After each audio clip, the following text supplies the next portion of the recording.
side. We have to use one side. We are blocking one way. We are blocking one. Buhari let our people go. Buhari let our people go.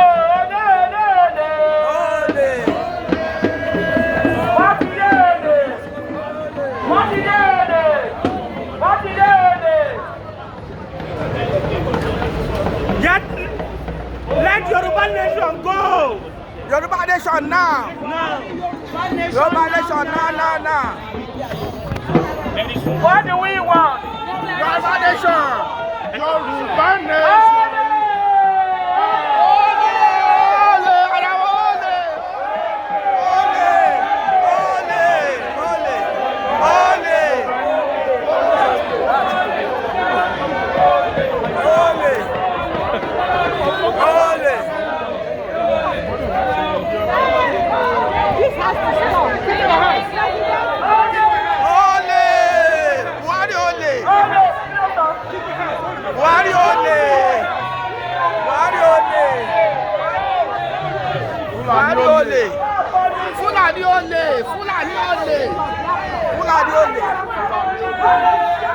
Fulani ole.